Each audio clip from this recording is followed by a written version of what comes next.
Aside from maybe tire pressure, someone could argue, there is almost nothing else on the mower that has more direct contact with what you're trying to achieve, and that being that beautifully cut lawn, than the blade itself. You know, All right, guys, what's going on? It's another video here today, and super excited about this one. We're over here at the shop, at the barn, and we're gonna jump right on into it. Strap in. This is gonna be probably the most educational video you guys have ever seen on lawnmower blade sharpening, blade grinding, and the tools to do it. Really excited about this. Hanging over here today with Gerd Bauer. What's up, brother?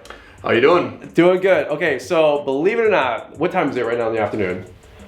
4:40. 4:40. What time did you get here? 8 o'clock sharp. 8 o'clock sharp. How long have we been talking about blades, mower blades, grinding? Holy cow, the education. 8.5 hours now? Whole time except for maybe a half an hour pizza. There you go, there you go. All right, so folks, I'm really excited about this. I gotta set this up for a quick second because you and I had a conversation about 2 months ago. For 2 hours. I was waiting, well, it's probably 3 or 4 months ago actually now.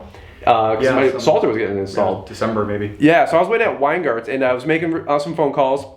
And I had been in the market for the Magna-Matic product. A lot of you guys know we use pretty much every blade grinder tool on the way. I have so much to say, it's gonna be wild. The education that this man has poured into me just today has been absolutely phenomenal, and we hope to pass it on to you guys today. But the point is, we've been looking at the Magnamatic product. You guys can see it here behind us, and we're gonna break this all down. But the quality of cut, the quality of a good blade, all these things that are actually way more critical and important than I ever would have imagined is what Gerd's going to be sharing and breaking down with us today. So this is a tall order. I hope this video is longer. Strap in, because I don't think there's any one thing that we can put out here on the YouTube channel to help you guys this year have better customer quality, customer service, than to deliver on our promise, which is to make the grass look absolutely beautiful, make great stripes, cut the lawn, have great looking turf,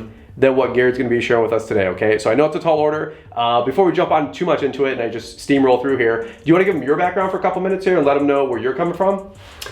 So just shortly, we're a third generation family company. My brother and I own and operate Magna-Matic.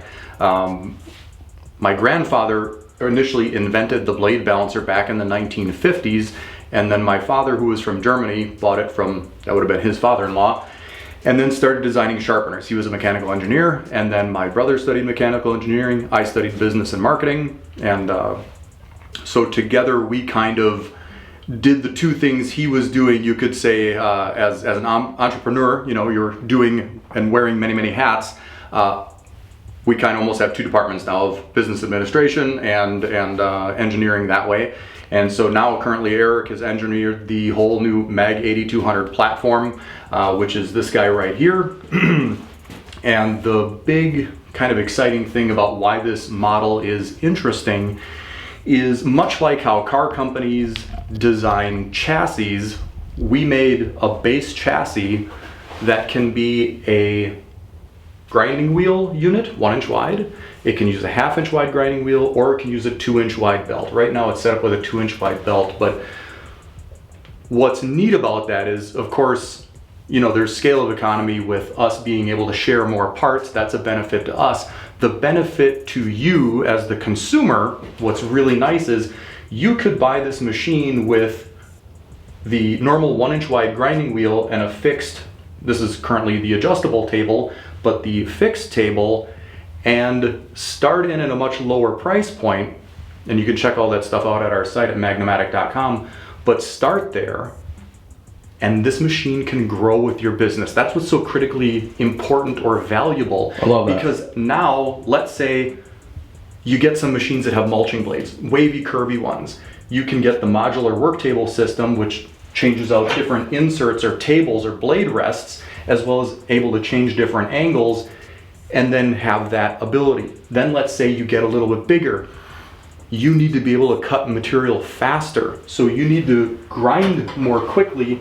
The same machine can then be upgraded into the 2 inch wide belt grinder with just a couple parts added to it, and it's something that you guys can upgrade yourselves. And then after that, if you want to get crazy, you can go into either however you want to work out your workstation. You can add a stand to it. The stand holds the balancer. If you want dust collection, you're tired of the mess in your shop. Or we also have a full water cooling system, which takes care of 100% of the dust and the heat, so you can really even cut faster. That's kind of if you're looking for the performance or the fastest cut, it's the water cooling.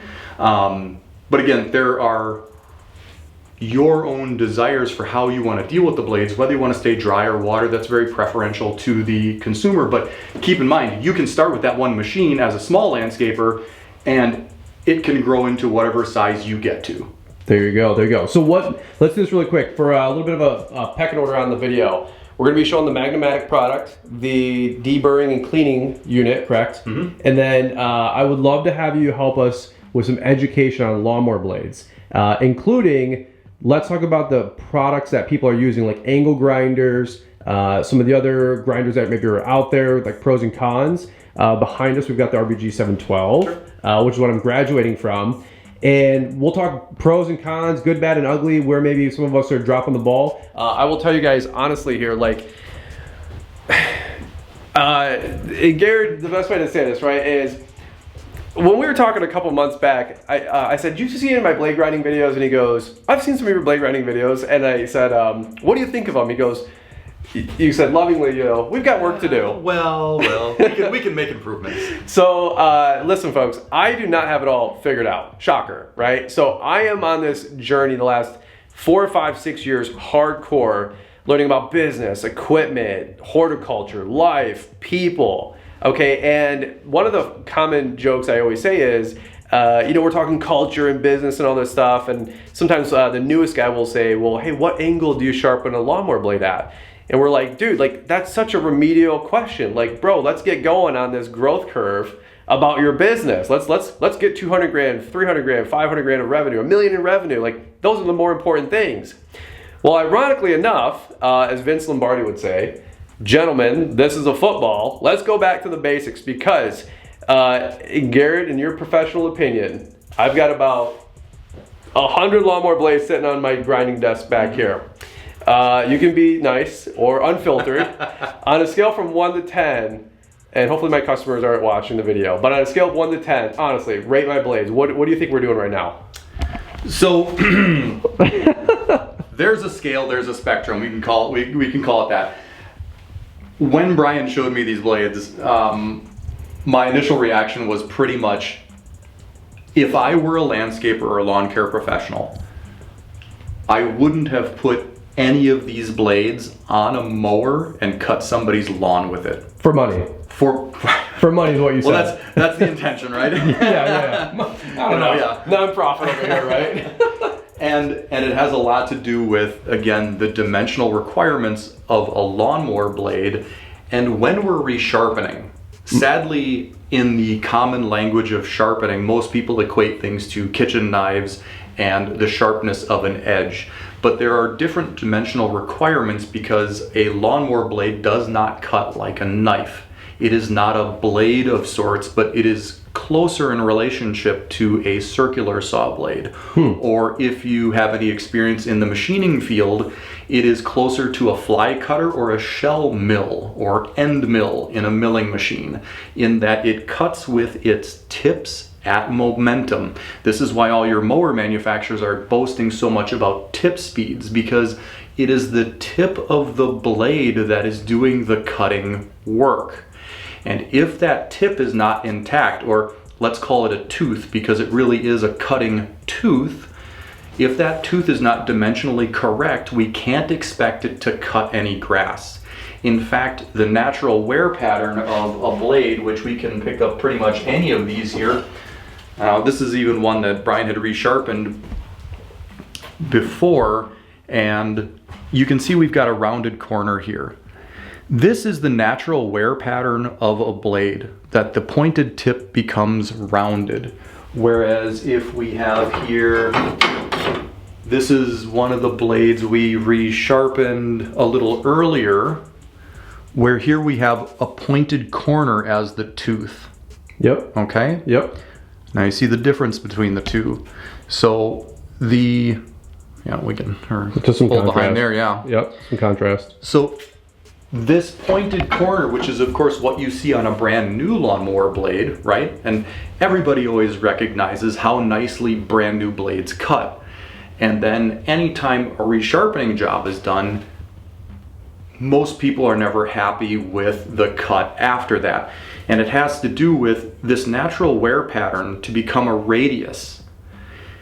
Effectively gives you a blunt corner, which is tantamount to a weed whacker or a string trimmer. You are tearing the grass with this rounded corner rather than cutting it. And it won't matter how razor sharp you make what is commonly seen as the cutting edge or the leading edge of the blade.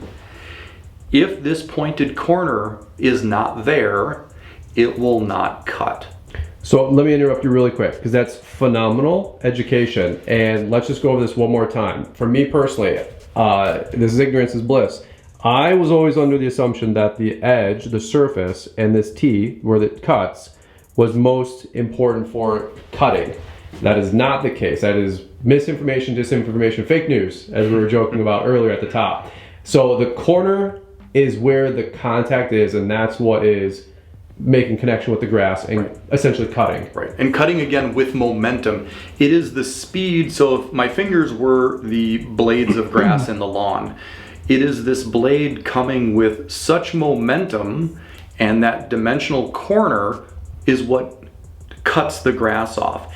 It is not that this edge is sliding like the old time scythe that you would actually slide against the grass. That's cutting in the nature of a blade or a sword. This is with the sheer momentum, just like a circular saw blade, you have these little teeth that are taking little bites. The same thing is happening as this is spinning at tremendous speed. When this is rounded, of course, we're now just beating the grass down, and that's why you'll see the blade of grass have the frayed edges, and that is when the grass will yellow earlier in dry conditions. Wow. And it also invites diseases and other things of that nature when you're tearing the grass. And the sad truth of it is, we can get into hardness of mower blades later, but the hardness that they can make mower blades at safely really only gives you around 8 to 12 mowing hours of life of that corner, that tooth, that pointed tip is gone right about at that time. So if you're looking at reliably nice quality cutting lawn, you have to have those tips there. And if you do create a maintenance schedule of that 8 to 12 hours, not only does that increase the overall quality of all the lawns you're cutting, it is also making the resharpening job far easier. You will have to remove less material from the blade, which will in turn make the blade fleet you have here last tremendously longer. And really, it's more accurate to say you will have longer quality blade life over that whole blade, right? Because this blade still has X amount of material, and even if I never sharpened it, the blade is still going to last X amount of hours. But by sharpening it, instead of getting only 8 quality cutting hours out of the first, and then the next 40 or whatever of only tearing, that's what I mean by resharpening frequently is going to give you the greatest quality over the life of this part and the greatest efficiency. I love it. I love it. Let's see. I'm going to leave it up to you with where you want to go next, because I know we're going to be demoing both of these units. We just want to show them to you guys. We're making the investment to grow. Brian's on maintenance. All that salt money is finally kicking in, Gerd. Before we do that, the common tools, I might want to just dance on this for a quick second, because we've used flat discs, angle grinders, jigs and rigs, right, from everything and everybody. Again, admittedly, guys, my first 6-7 years in the business, my approach when the blades were getting bad, literally, I'm embarrassed to say this, it was just to go buy new blades. Yeah. I mean, honestly, you're not alone. I get so many phone calls during the day that there is simply the, I don't want to say throw your hands up in the air and give up. You can't win the fight. And sure, landscapers have no choice but to run out and get new blades, because they see that immediately. After that first 8 to 12 hours, the cut quality drops way off. Yeah. And you have to keep these customers happy with your inherent product, which is that beautiful lawn, right? Right. And therefore, what do? Well, you got to solve the problem. Now the sun is shining. We got to cut. Get blades. And it's expensive. Yes. And so let me just take you guys down memory lane. And this is why, like, I appreciate you guys sticking tight with us. We'll show you some sparks and have fun in a second here. But education is really, really important and key, right? Along the way, like, my education is continuing to grow, and I'm trying to get around guys like this and, you know, great business leaders like Mark Bradley and all you guys out there, right? To grow my education. Well, blades grinding, like, there's only a couple topics I'm extremely passionate about. Vision casting, marketing and branding, and believe it or not, blade grinding. This is not lip service. I'm telling you dead serious. Like, this is, let me take it this far back, and let's go down memory lane for a quick second. I remember cutting grass, having my Exmark Viking mower. I was 19 years old, figuring out how to cut grass as Brian's Lawn Maintenance. And eventually somebody said, or I heard, or I knew, at least intuitively, I gotta sharpen my blades.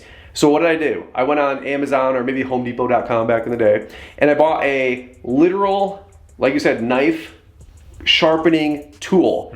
I know this sounds pathetic and remedial, and some of you guys like are just, you know, Ivy Leaguers out there, but this is where I start, way far back, okay? And I literally had the little white blade grinding hand tool, and I was under the deck because I couldn't take my blades off.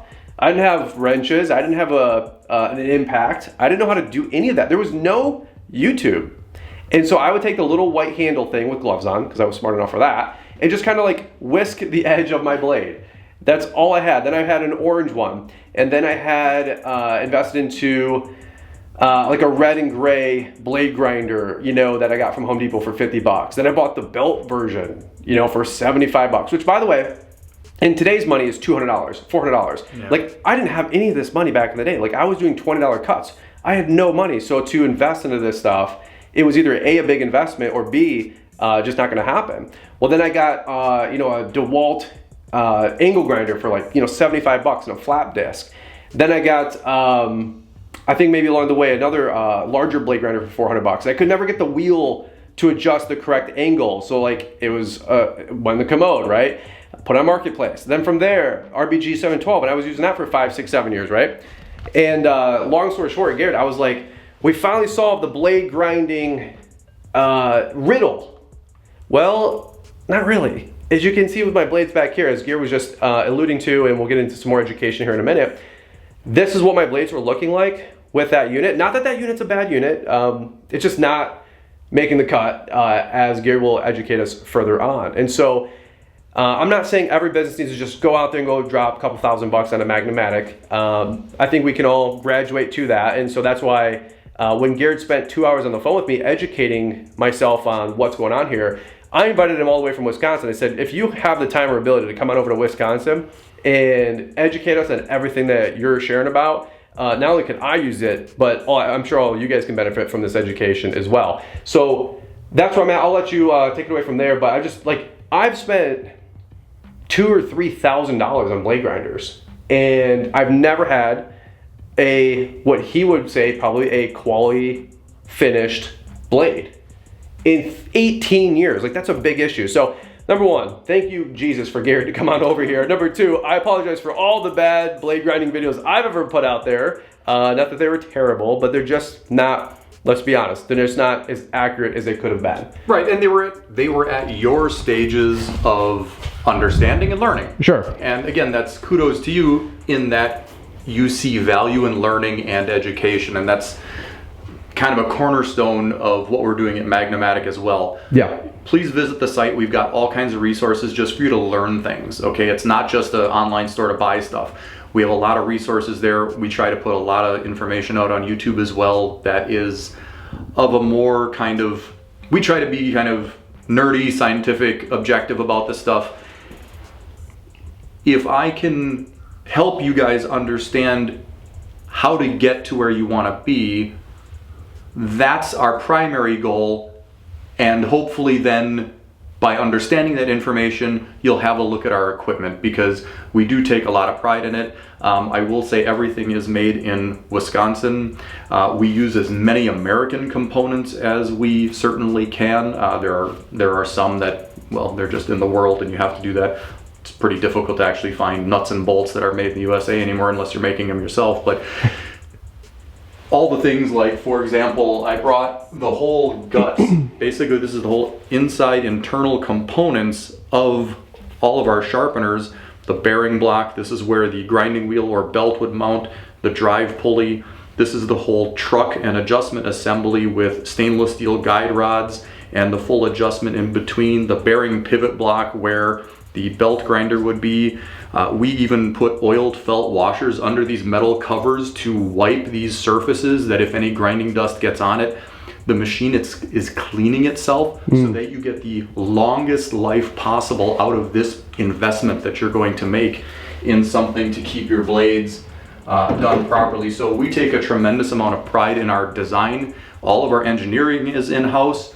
All of our marketing and everything else is in-house as well, and our machining is all in-house. So we have a very tight grasp on our manufacturing and tolerances, hence also why our balancers are so accurate and used by quality control departments of all kinds of industries. Let's jump into that then. I mean, that's an easy tee up. So you want to talk about product for a couple minutes? We'll show them how it's done. Sure. All right, I'm following you. Okay, so what do we have access here today? Because I called you up, I said I want the best. We've been, making millions of dollars with salt. Just kidding. But I said let's go with the best. And by the way, shout out to Mitchell's Lawn Care, Aaron Strunk, a bunch of you guys that have turned me on to these guys. Saw you at Equip Expo. If you guys are watching this video, go check them out at Equip Expo or a local trade show. But what do we have here? You set us up with here. Absolutely. So very similar to anybody that's taken a look at what Mitchell has, a very similar setup. Here we have kind of to start in the process of how you'd use this equipment. Here's the blade cleaner. It has two large gangs of brushes that are both spinning the same direction, but at the point of intersection, they're counteracting. So this one is moving away from us, and the one on this side is moving towards us, but there's a guard here so that the blade wouldn't kick back at you. And so the machine will clean both sides of the blade. You'll go up past the mounting hole, pull it out, turn it around, stick it in again. And the bristles are very long and flexible, unlike a wire brush on a bench grinder that is very hard and rigid and might as well be as hard as a grinding wheel. You get a lot of filament breakage. Where these bristles don't break apart as much, we actually give you 2 years warranty on the brushes. If you wear them out within 2 years, we'll give you a free set, because to get people to understand how long they last, because they're running at a relatively low RPM and they're doing more of a wiping action rather than the filament breakage you find on a bench grinder when you're trying to clean a blade. Sure. Why would you clean a blade? Why would I want all this equipment just to clean blades? That's of course a very common question, because it is expensive. Primary reasons are, first of all, to be able to inspect for fractures. For example, we had blade here that we cleaned off. If I have a whole bunch of grass on it, like let's say this is what the blade looked like before. Right. I can't see if there's a fracture line underneath here. And a lot of times, blades can have stress fractures and you may not be able to see it unless you clean the material off. So from just a general safety aspect, cleaning is a good point for inspecting for fractures.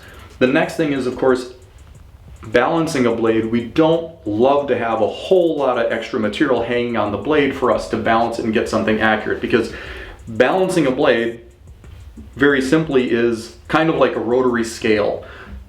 For most conditions, we're looking at this half in relationship to this half if they're the same weight. The balancer gives us that indication because, again, we're losing material out here in this first 2 inches from wear on the lawn. We're also losing material because we have to grind this back to get our pointed tip again. And sometimes the argument real quickly people will make is, well, I count the passes I make on each side. Well, the lawns you cut were not evenly distributed at the same density across the lawn. The two tips did not wear at the same rate exactly. You, no matter how good you think you might be, didn't push at the exact same rate on each side when you were counting your passes. There are simply too many variables that start stacking up against you that you need some kind of tool to validate whether or not this truly is in balance or not, and that's what the balancer does. Very quickly, a lot of times people don't know this rod is for checking the straightness. So this magnet, it acts as we would call a magnetic chuck. A chuck is a term for a holder of a part. The cone locates the concentric center point because we have to measure from the center of rotation. We can't hang this on a nail in the wall because we're not measuring from the point of rotation, the center of rotation. Okay, hold on. I'm gonna interrupt you because that's good. So I have my little blade cone I got on Amazon for $5, or we've got a vise, or we have a nail in the wall. Let's take it from the top, and I know you are level 10 smart here. Bring it to a 5 for somebody like myself. So very simply, because this part rotates, okay, as it's rotating, it's very important rotating from the center, correct? I mean, every rotational part has to be moving from its center point, otherwise it's oscillating, right? Correct. Okay, Yep. So rotation is from that center point. The problem with a nail in the wall, so we'll simulate this with this marker. If I have this here, I am not in the center, right? I'm sitting here and holding this, and now if I shove this to one side, now I can show that it's in balance. If I kind of push it a little off to this side, now the blade's out of balance. There is no consistency, as well as you're not even starting from the correct center point. It's like measuring something that keeps moving on you. You know, if somebody's shifting the goalpost on you and you're always trying to kick the same distance, you'll never make it if it's a moving target that way. So we have to measure from the center of rotation. The next question is, what's the problem with these guys? So conceptually, they can function. The inherent problem with them is that all these steps on the cone need to be there for the blade to set in some way level on it. The steps are never the size of the hole. There is play, left, right, front, back, any direction, that if you set this on a step and bias it a little bit one way or the other, you can make this tool read almost anything you'd like. Now, if you are super diligent and you take a little extra time to make sure that you are as in center as you possibly can you get close? Sure. But it comes at the cost of time, because you're going to have to sit and putz around with it, because after you take this off, you'll grind some, and then you have to be real careful about setting it back on again. And so with having to grind and then check and go back and forth in this process, this just becomes a time sink. And it's not high precision. It's not even that. There is a lack of confidence in your readings because the repeatability of that reading is unsure. We don't know if we're getting it right every time. There's nothing that's validating that for us. So it becomes time consuming and not repeatable. So that is why those are typically problematic. So then, real quick function on the blade balancer. The cone locates the center point by me pushing the blade onto the cone. Okay. I'm going to pull this magnet forward with my fingers to contact the blade. If this blade were horizontally balanced, that would mean this half is of equal weight to this half, but gravity is pulling this greater weight to the earth, okay? And you'll notice it did that quite quickly. To balance a blade, I get all my information in a quarter turn. From 9 o'clock to 6 o'clock, this fell in less than 3 seconds. That, in relationship to our balancer, this piece of information is less transferable to some of the Chinese copies that you may have seen with the circle magnets and other things. There are many, many Chinese knockoffs. They are all foreign, and they are made so loosely, or such a wide tolerance in the slide, that they are not concentrically made. Therefore, their readings are also not very repeatable. You'll get inconsistent readings and they're not very sensitive. So back to what I was saying about speed. With a Magna-Matic Mag 1000 balancer, a rotation of a quarter turn in less than 3 seconds is a blade you should correct. So then that is now where we would decide to remove more material off this side of the blade. And generally speaking, we're jumping around the process here a little bit as we're talking about the equipment, but we always recommend to remove material from the cutting edge to correct balance more on the interior of the cutting edge rather than out at this tip. Because keep in mind, we're wearing out at the tip, we're grinding out at the tip, we have a limited amount of material here for the blade's total life. So I have material here to spare. Do your grinding correction on the interior of the cutting edge to save the blade's overall life. The other quick point on the balancer is this gauge rod, which the side view is a little better. This is for, in machining, this would be called kind of a rudimentary run-out gauge. So we're checking to see if the blade is straight by comparing this distance to this one. So you can see this blade is straight, they both touched in the same spot. You know, you can rotate that, and if you would see a gap, then you would know the blade is not straight or bent. More importantly, keep in mind, sometimes it can happen. You can have a blade that you might have hit something with, it tweaked a little bit, but if the two tips are still within the tolerances that we outline in the manual, even though the blade might be tweaked a little bit, you could still potentially use it because these two tips could still be cutting in the same plane based on the tolerance and how long the blade is. There are like I said, guidelines in the manual for that. So you could have a blade that might have a tweak and still cut level. Sure. So again, blade cleaning, you can scrape blades. There's nothing wrong with that. It's when you really have a high volume of blades or time is at a premium for you that a machine like this comes into really its best application. So it's really about time. We've got a dust collector connected to it so that the dust is all controlled and air is filtered, so you're not getting all that green dust and nasty stuff over your shop. Because if any of you guys are using like open wire wheels, it's a huge mess, and that's not pleasant. So that's that machine. That's very straightforward. The sharpener here has a bit more, of course, to it. So very simply, we have the machine designed, and again, while this might sound like salesmanship or semantics, we are still really the only lawnmower blade sharpener on the market. And I know that sounds like what a statement, right? But if you look at all of our competitors, and many of them make quality products, that is not something I have anything to say against. Their manufacturing is not the question here, but it is design intent, let's say. We designed this machine from scratch, as well as all of our other machines, for a specific application, and that application is to sharpen lawnmower blades to get a dimensionally correct tip again, not burn the blade, so that you have a blade you can rely on. If you look at all of our competitors, they have either taken belt grinders, bench grinders, or other abrasive tools and either welded something to it, bolted something on, and said, here is a lawnmower blade sharpener. And there's nothing wrong with that. They all cut metal.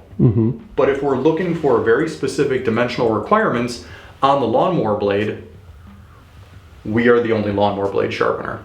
So, and of course, looking at keeping things very simple as far as consistency of cutting edge angle. With our belt grinder, it's very simple. We still have a crank on top of the machine. You can raise and lower the wheel, but and this goes for our grinding wheel machines, every model of sharpener, even our older models, when you lower this wheel down to the edge of the work table, where let's say a piece of paper or a business card would fit through just a hair of space, that will always be 30 degrees. Now on the unit here for Brian, this is technically a Mag 8200 BM. The B is for the belt grinder, M is for the modular work table. And I'll take the table out just so you can see it. The table has a small vise that allows us to change different work tables out. So to be able to see the guts of it, these little half moons can be our settings for different angles. They go 30, 35, 40, and at the bottom it's 45. So with this table, this modular table setup, we can not only change to different blade types.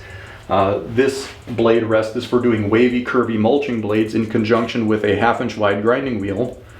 So this would set in here. Now we'd have to change the machine over to a 1/2 inch wide wheel, but that would be for mulching blades. And then of course, different angles. And a real quick note about different angles. Why would I want different angles? 30 degrees is your typical finish cut angle, okay? You'll see some manufacturers go up to 35. The reason anybody is ever going to a steeper edge, and I kind of like to show this with my hands. So if we've got, let's say, something like a 30 versus something like a 45, this space behind here in the triangle that I'm making is steel, right? That steel is supporting that edge. So if I would say, Brian, here's an axe and here's a kitchen knife, hit it against a rock, one is going to have significant damage and one is going to have less damage, right? Yep. The axe, being a bigger wedge, has more steel or material behind it to make it more resilient. The finer one can make a nicer cut, but it is a weaker edge for impact. So back to why we give those 4 angles, 30 and sometimes 35 are kind of your finish mowing. 40 or 45 would be applicable for pasture cutting, rough cutting, let's say open commercial lots if you guys aren't doing any ditches, places where you know your blades get all nicked up and damaged.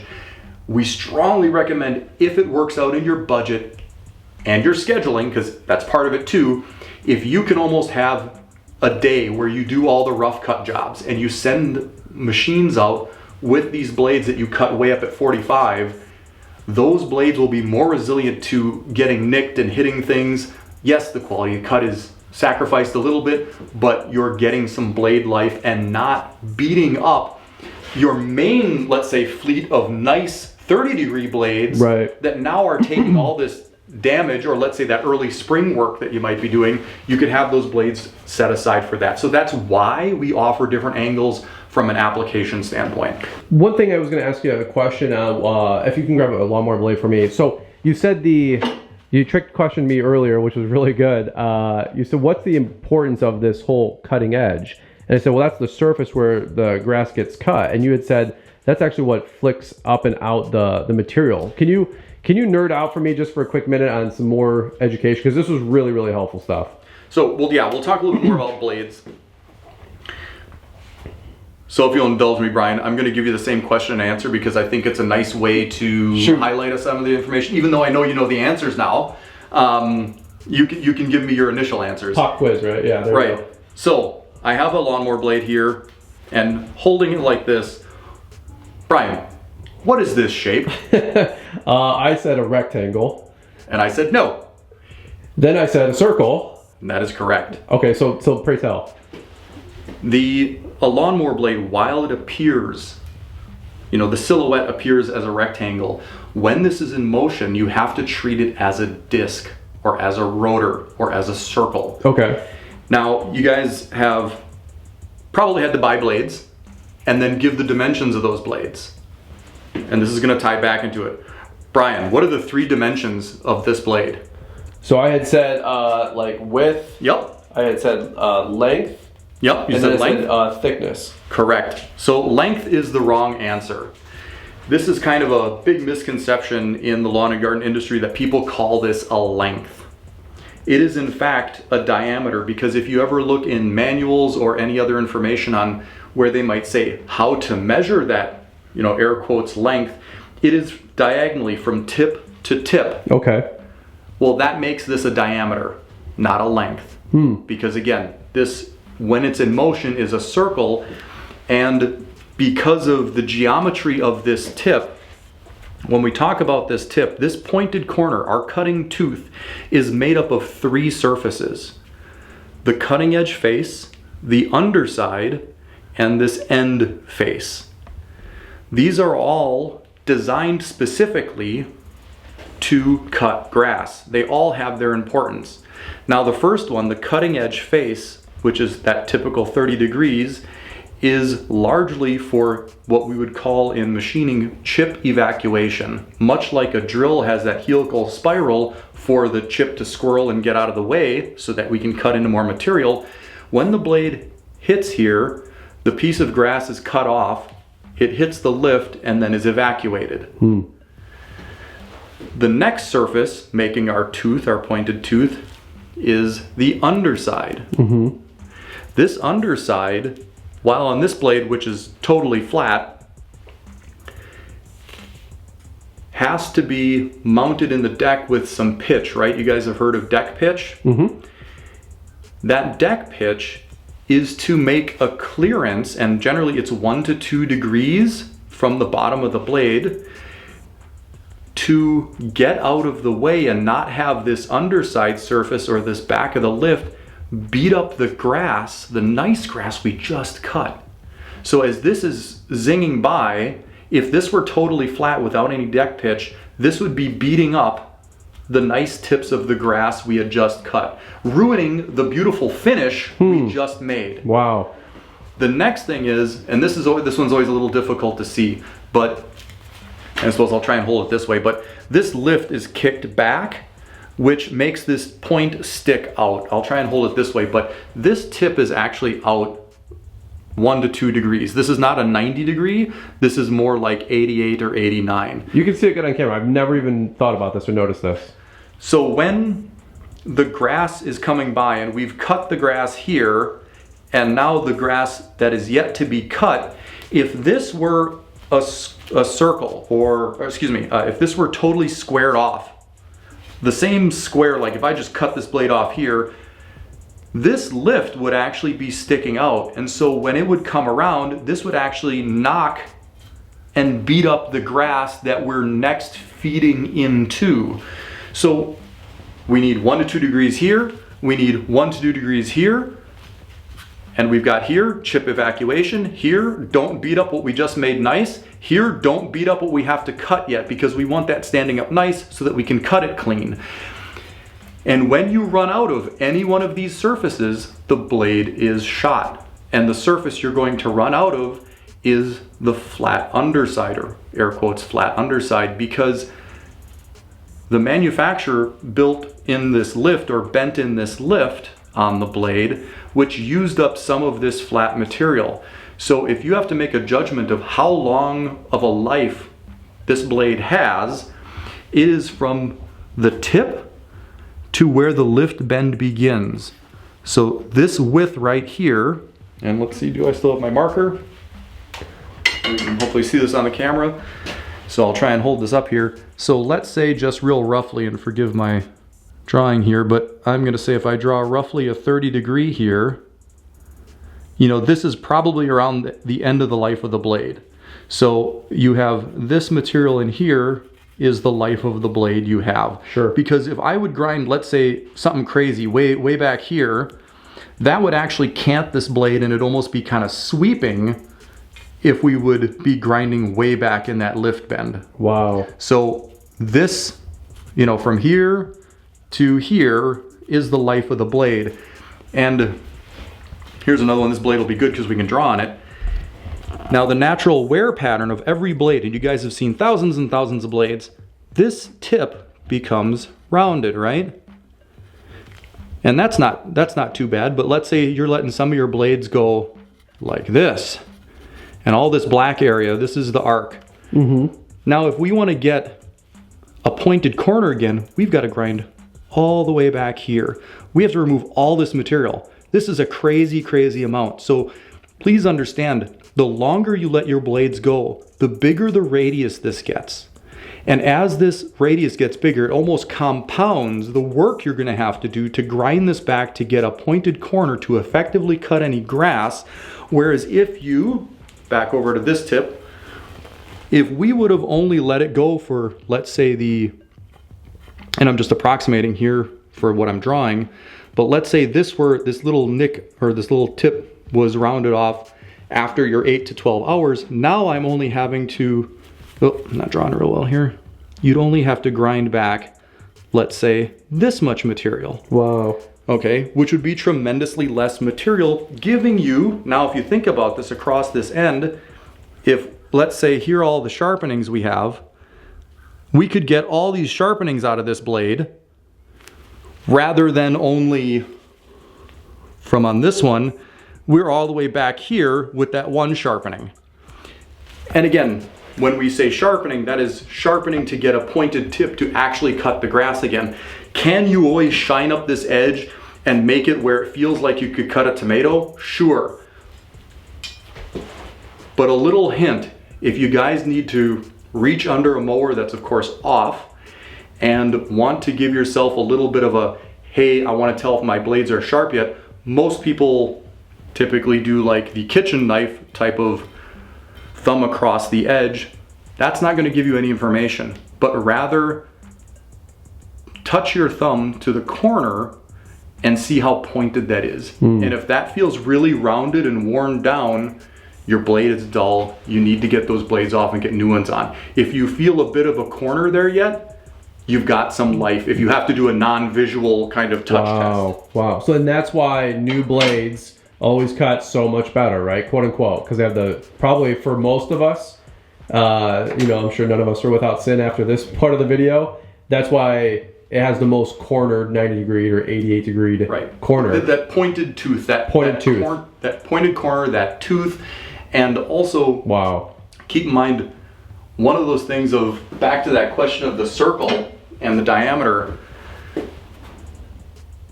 why is the blade then a rectangle rather than an actual circle? Like, why didn't they make this whole thing out of a big circular piece of steel? And the answer is density. Remember we talked about this, Brian? The lawnmower blade has a lot in common with a circular saw blade. Now, a circular saw blade has 60, 120, all kinds of different teeth counts, right? Okay. And why is that? The wood is thicker than grass. Denser. Yep. The density of wood is more than a lawn, right? There's a lot of air between all the blades of grass, so the material's not as dense. So we don't need as many teeth cutting that material because it's not as dense. We don't have to take as tiny a little bites as what this could take. So that is why then it's more functional or less costly to make this into a rectangle rather than a circle, even though you have to treat it as such that these tips are sticking out as you're cutting tooth. Wow. Wow. Holy cow. So in layman's terms, sharpen more often, get that corner back, balance your blades to keep things stable. You said, give me your 30-second on why mowers are made as burly as they are today because of tolerances. So that has a lot to do with, of course, mower manufacturers realize they have to get through a warranty period, generally speaking, right? The product has to last a reasonable amount of time. Well, when a manufacturer realizes that normal maintenance isn't being done, they're going to adjust to please the customer that they get more longevity out of it. Depending on the age of the crowd here, some people may remember being able to grease their ball joints on their pickup trucks. Sure. That is not possible anymore. The reason is they took that away from everybody because, I mean, generally speaking, they took that away because not enough people were doing it, or as people, more and more people had cars, maintenance became less important, whatever, name all the different reasons over time, but they got more longevity of not letting somebody grease it and forget to do it, rather than having sealed bearings and having the grease in there. Similarly, and where I'm going with this is, many times the mower manufacturers realize that people are not balancing and sharpening blades properly, and so to compensate, they have to make larger and larger spindles, use larger bearings, make all these things in the deck far more robust to be able to take the abuse of what dull blades do to a machine. Just like a sports car, okay? There are all kinds of race cars that, you know, let's call it F1, NASCAR, pick whatever one you like. These guys are changing how many tires out during one race? I mean, hundreds. Okay, and they're doing that because they want to be at a certain level of performance, right? They're maximizing, they want the grip, whatever that might be, right? And the same type of thing with blades, if you're not doing that maintenance to get that level of performance, because the mower manufacturer designed a certain level of performance. They put together advertising materials that said, we do so many acres an hour and this is what you're going to do and you're going to get a beautiful cut. And then you run it for 40 hours, never change the blades, it's never going to be able to do that level of performance that was originally promised, right? Because you didn't maintain its level. And that's kind of where I'm relating back to the sports car. If you're not changing these blades out like a serious professional, because you're trying to achieve a certain level of performance and result from this tool that you bought for thousands and thousands of dollars to do something, it's kind of like for nothing. And so the lowly lawnmower blade, which is oftentimes neglected and is just an annoyance or a thorn in people's side to deal with, Right. if lawn care professionals would pay just a little attention to the mower blade, the gains you would make in not only cut quality, beauty of the lawn because it's going to stay greener longer because you've cut it and it's healthy, the life that you're going to retain out of mower blades. Now if you're operating at the performance that the mower manufacturer designed for you in that machine by balancing and sharpening, you're putting less load on that mower, which is going to gain fuel efficiency. I know it sounds wild, but a lot of times I've had many customers get almost a quarter tank or 25% fuel efficiency gain by balancing and sharpening properly. Because if you think about it, Wow. if that blade is not under there vibrating, hammering that spindle, that's additional load that engine has to use X amount of horsepower of the total horsepower just to drive that vibratory load, as well as if the blade is dull. Just like anybody, I'm sure all of you guys have driven into too tall of a lawn, driven too fast, or you've seen one of your guys do it, and it bogs down the mower. They're overloading what that mower can accept. The same thing's happening with dull blades. It's just less dramatic. You feel it less. But by tearing that is what's exactly happening. When you our first phone call, you had said 1 gram or something, a couple inches off, is the equivalent of like a baseball bat hitting it or something, or what'd you say? Right, so the math on that, and we have the formulas for this if anybody's really curious about it, but essentially balance, just to understand, the unit of measure is inch ounces or gram millimeters. So it's a weight over a distance. So by having 1 ounce 1 inch away from the center of the blade as an out of balance condition is equal to hitting that spindle with a 125 pound hammer almost every rotation. Jesus. Okay? It's just, it's beating those bearings to death. But again, they're making them so tough and robust it can take it. And you know, there are some people that, you know, may lease their mowers and never deal with that. They get rid of it before they ever have that kind of wear on it. But even for that sake, you're still leaving efficiency and fuel efficiency and speed, forward cutting speed on the table. Because again, if the blade is running smoothly and it is sharp, you're going to increase your forward cutting rate or your feed rate that you can drive over that lawn and still get a quality cut. I'm sure you guys have noticed in certain conditions you might have to slow way down. One other kind of thing Brian actually asked me about, people call it a bunch of different things, mohawking, stragglers, basically grass being left between the blades in a multi-blade deck, right? So again, like a 3-blade deck, we're getting stripes of grass down between those blades. Yeah. Well, when we have, you know, these big radii, these big worn corners where the tip is all gone, remember, we measured this from tip to tip. We had a diameter here. If these tips are super rounded back, this blade is now shorter than it's supposed to be. And until you grind that tip back, you're going to have 2 blades with a specific overlap or timing designed that is not going to have the distance of the blade. And typically when you have that grass left over, it is usually due to the blades being sharpened incorrectly and not getting a pointed tip back, that you're getting that kind of those stragglers or grass left behind. Even a lot of double cutting is caused because the blade doesn't have a pointed corner or tip or tooth. It does not have that pointed tip. Good Lord. This is so good. I'm seriously excited about seeing our cut quality go to the next level. All of our blades are honestly of sin at this point. So we're super excited about cleaning them all up. We've got about 4 or 5 minutes left. You want to clean up a blade and we can show them the process between the 2 systems really quick? Sure. Let's do that. So, just one thing to note, and I'm not throwing Brian under the bus, but a little bit. Go for it. Because of the new shop here and stuff like that, he doesn't have the power wired in here, so we are on extension cords. You are going to see the light dim when we turn the units on. I gotta call my electrician. Yeah, we need to get a little more amperage in here because keep in mind this is a 1.5 horse motor, a true 1.5 horse, so we do have some pretty good amp draw in here, you know, as well as the dust collector is a 0.5 horse motor in there as well. You were suggesting what, I'll go 20 amp 110? Yeah, at least that 20 amp is good because, you know, this motor is pulling right around 8 to 10, that's around 7, so having at least that 20 amp kind of for, you know, each system really.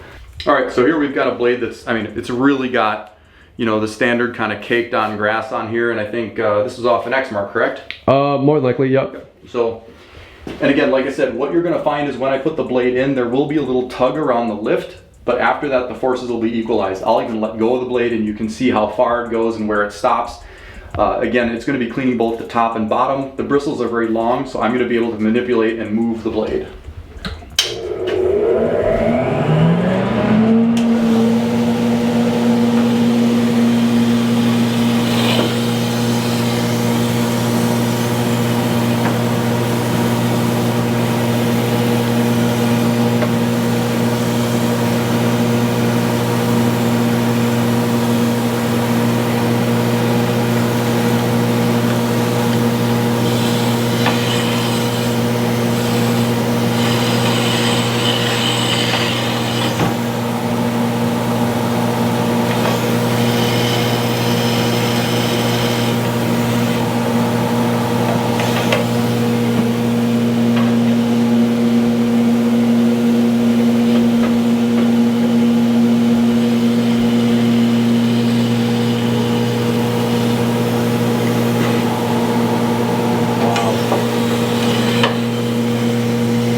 That gives you a quick feel for, again, how quickly that removes material off of there.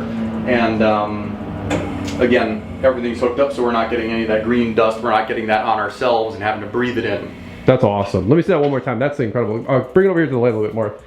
Let's get a light. We got a light over here. Look at that. It looks incredible. And so again, this is so we get an accurate assessment if there's any fractures, usually by the fins. Yep. A lot of times it's around lifts and things like that, especially if you're in sandy soils and things like that. You'll notice deterioration. Your airfoils will, or sails or fins, however you guys like to talk about them, the lift itself will wear down or wear a lot of times before the rest of the blade. Sure. Wow, so that looks clean. I mean, that looks almost brand new.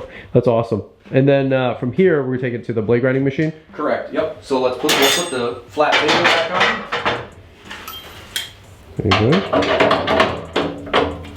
By the way, if you guys are enjoying the video, big thumbs up for Gerd. Can't thank him enough for coming out here and spending the whole day with us, spending some time on education. This is phenomenal. All right, so here we have the belt grinder. Now, this blade isn't too terrible. We do have a rounded corner, but this would be a blade that I would guess probably only had that, let's say maybe 12 hours on it. Yep. You know, there is a bit of a corner there. It is rounded. You know, you can see a lot of wear, even just abrasion from soil and earth. Whereas like here, if you look back, you can still see the lines of the milling machine. This goes back to the first 2 inches is the most critical area of the blade. This is where 95% of the wear is happening because we still have machining lines on these interior edges. Mm-hmm. So again, it's all the focus here of where the wear is happening that we need to do the grinding to correct it. And you can even see it's even a little bit more than that. And this is a function of, again, how fast you can drive over the lawn. Because if we can't go, and very honestly, usually it takes almost 10 miles an hour to use a full 2 inches in of this feed. You would have to be able to drive faster or be able to drive this blade and spin it faster to feed deeper into these cutting edges. Mm. So why don't you come around, and usually the best view is standing over here. When I'm gonna be grinding, because of course it'll be a little bit louder. Now the underside of this blade is already nice and flat, so no deburring has to be done here. Generally speaking, we're never grinding on the underside of the blade unless there would be a big bad nick that would be rolled over. Gotcha. Because we need to stay flat on this table, because this table and the geometry of where this wheel is in relationship to the table is what gives us 30 degrees. And if we are, let's say, lifting this or tilting this, we're changing the angle now manually. Where here we are needing to stay flat, I like to recommend for people to push down a little bit on the blade to keep downward pressure while grinding, and then it's back and forth. The other upside about the belt grinder, having a 2-inch wide belt, oftentimes on any kind of grinder, people will make the mistake of slipping and sliding off of the abrasive and rounding over the corner they're trying to make nice. And let me look back here. Actually, we had this wheel a little high, so now we're at 30 degrees. They'll slip across the face and wreck their nice tip. One of the nice things about having our unit being a full 2-inch wide is you'll see me, I'm gonna actually sit on the tip a bit without going back and forth to really get that tip back in shape. And I'll be checking it, taking a quick peek here and there. All right, so let's start. Oh, the other thing you'll see me do is I'm gonna take a quick little face grind to kind of blunt the edge to give myself a reference point of where the corner is. That's more or less just for a nice visual reference here for the job.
So there you saw in very short order, we are at our pointed corner, and that is, I would call that blade essentially done. We could, if we wanted to be diligent, we could take a file and just knock off this little bit of fine burr just for handling safety, but otherwise this blade or this edge would be ready to go.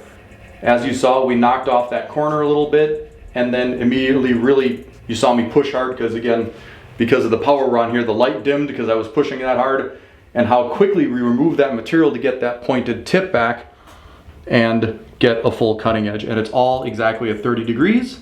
That's awesome. And that pointed corner. So again, it's also about having this be done very quickly, right? Time is money, the old adage, of course, with everything, and we can't have operators sitting here grinding and grinding and grinding forever. They need to be able to reliably put on that 30-degree angle and do it quickly.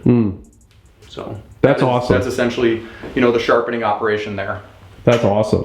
Anything we left out? Anything else that we need to know? I mean, this is not probably where most guys are going to start. If they are not starting with something like this, and maybe they do want to graduate to this eventually. Again, tons of great tips that you left in this video, but to summarize, what's the number one thing that we can make sure we're focusing on for cut quality and having great quality lawnmower blades? So again, there are other ways you can cut steel, right? It's just that when you're doing it, regardless of what tool you use to cut the metal, if you're not getting that pointed corner and a 30-degree angle evenly across that whole surface, you need to find a way to get there. Okay. Now, a lot of times, I know this may sound crazy, people might laugh, but if you're not a large operator and you don't have a huge number of blades, very honestly, a very aggressive machinist's file, sometimes called a bastard file, that has very aggressive teeth and a good heavy vise, you'd be surprised how much material you can remove with a high quality file. And with a balancer and a file, you could go a long way if you're not letting your blades go too far if you're a small operator. I would almost start there. The detriment, or why I'm not a big fan of angle grinders, is inherently that they do remove material quickly. Okay, they can remove steel fast, but it doesn't give you any time to have a feeling or understand where you're at. a couple passes on an angle grinder, you can wreck that blade. And when I say wreck, it's not that you can't get it back, but you can turn that into a 45-degree angle faster than what you may even notice. And because of the nature of flap discs, and when you're in a vise holding the angle grinder. Here, look over here. Yeah, I got you. Yeah, so I mean, just the natural thing, I'm not even gonna bother putting it into the vise, I'll just set it here just for demonstration's sake. And if we're sitting here with an angle grinder and we're going either back and forth this way or if I'm standing there, when this is a big rounded surface, when people are using flap wheels, it's very easy to follow that radius. Round off. And so you'll follow what's already rounded because that's the path of least resistance in your hand. And you might make this like razor sharp. You can totally make a razor sharp leading cutting edge there, but it is extremely difficult to get that point back with this tool. You know, I'm not saying it's impossible, it's just time consuming and difficult. The other thing that happens is as the angle grinder, as you do blades and blades, you get tired. Your hands start to drop. As your hands drop, you make a steeper and steeper and steeper angle. I can oftentimes look at almost any blade and tell it was done with an angle grinder because you will get a surface, and you guys can look at your blades if you're using angle grinders, instead of having a flatter edge, and we'll talk about this shortly, but we are cutting with the Magna-Matic unit and that is using a circular wheel, right? So it will always be a hollow grind, okay? That's what it's often called. Whereas a new blade was done with a milling machine and that's more of a chisel edge. The hollow grind, instead of having a hollow grind or a chisel edge, you will see it be more convex. It'll be rounded because again, when they're coming over with the flap disc, you have this very small point of contact and they're typically falling off many times. And so this will be very rounded looking. It'll have a hump down the line. And then the other thing, of course, it'll just be the big radius here. And everything will be very razor thin sharp, but it'll still be a giant radius here, all sharp across the whole radius with that concave look. And by the way, that's delivered not only from an angle grinder, but what my RBG 712 was doing too, because we round off the edge when we're dropping it down on the disc. Right, so that, again, talking about when you come off of an abrasive, it is possible to be diligent and support it and hold it well, but you have to have the forethought to do that and the control in your hands that when you get to the end of the abrasive that you don't let it fall off or drop. That's again going back to why the 8200 belt grinder is nice, having such a big wide surface area for you to use.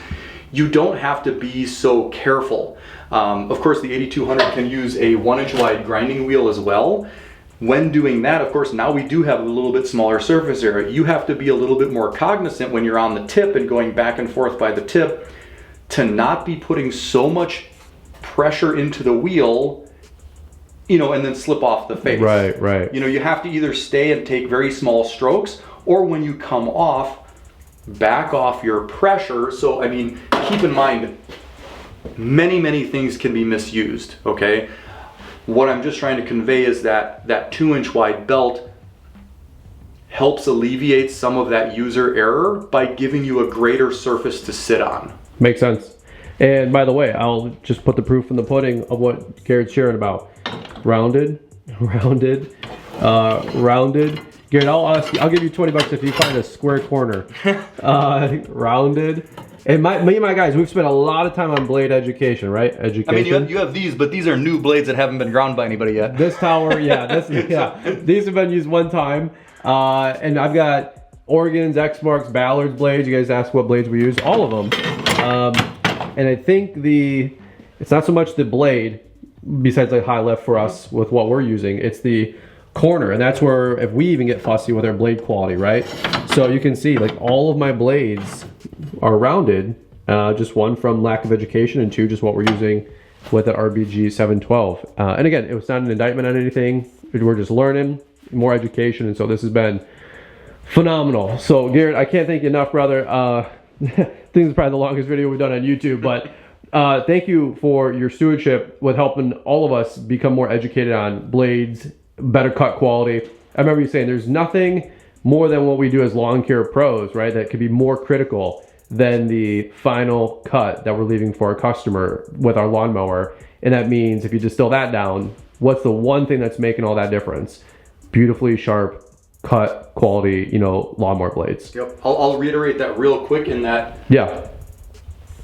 Aside from maybe tire pressure, someone could argue, there is almost nothing else on the mower that has more direct contact with what you're trying to achieve, and that being that beautifully cut lawn, right, than the blade itself. You know, this is the part of the mower that has the most direct contact to what you're trying to achieve as a lawn care professional.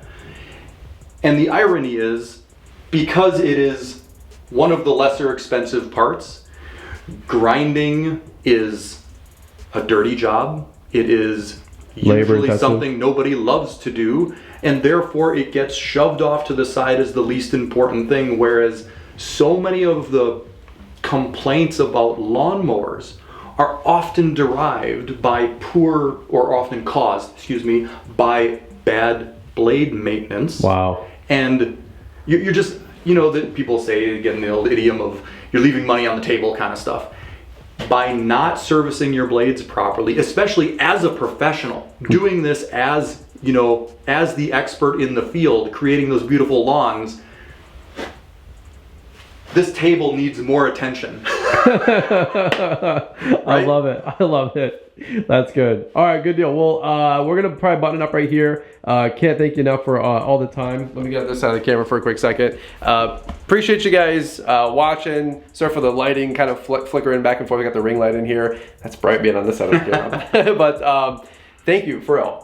You came out here with your own time. We're throwing down for the units. I think we're gonna have a code that we'll make sure to leave in the description for you guys. You guys support these guys. Small business, family-owned business. How long has Magna-Matic been around for? Since 1958. 1958. Yep. Jeez, oh Pete, I think my mom was born around that time. Dang, 50, 60, 70 plus years. What is that, 60 plus years? Yeah, 60 plus. Yeah. Holy cow, that's awesome. So check out what they're doing. And by the way, if you thought today's education was good for an hour and 20 plus minutes now, you have even more videos on the website. You had a really cool, like 50-page PDF webinar that you did with Landscape Management Magazine. Yep. I checked that out. I'm really, honestly, folks, like, nothing's on the table for me to not learn or even unlearn and relearn about at this part and career of my business. All right, so I invite you guys to do the same. Spend some time on education. Hopefully watch this video the whole way through. If so, leave me a comment down below and let me know that you did, and maybe give some love and support here to Gerd. Tell me you did a great job, and thank you for the time and energy. Yep, and please do, if you guys have further questions or this created some other questions, pick up the phone, give us a call. You can talk to me on the phone. We're happy to talk to you and talk about your application and how any of our machines could help your business in blade maintenance, as well as even we have a lot of good information about how to productionize your blade sharpening, how to even kind of organize your blades for your fleet, or which crews might do rougher cutting at different angles, or even scheduling some of that stuff, and just talking about some of those things of how that might help you, because of course, as we all know, since COVID, steel prices have increased dramatically. Blades are not as inexpensive as they once were. Box of blades is wild right now. You know, so all these things, and like I said, many educational resources. We have an educational blog with some articles and things like that, and of course YouTube. I love it. All right, sounds great. What is the website if people do want to learn more? Magnamatic.com. M-A-G-N-A? M-A-G-N-A. Matic? M-A-T-I-C, and it'll work with or without the hyphen. The hyphen's always in the logo, but we've got all the domains, so if you misspell it, you'll find it still. There you go. All right, well, hey, brother, thank you so much. Thank you. Appreciate you. And guys, that's what we got for you on today's video. Take it, run with it, sharpen those blades, sharpen them more often, get that corner back, and let's go take care of our lawns, take care of our customers. I'm thinking to myself, what a critical thing we can do to make sure that we're cutting the lawn's great, which is our actual business card out there to earn new business. Holy cow. Like, folks, we're getting back to the basics here. All right, over and out. Have a great day, guys. We'll catch up with you on the next one. Take care.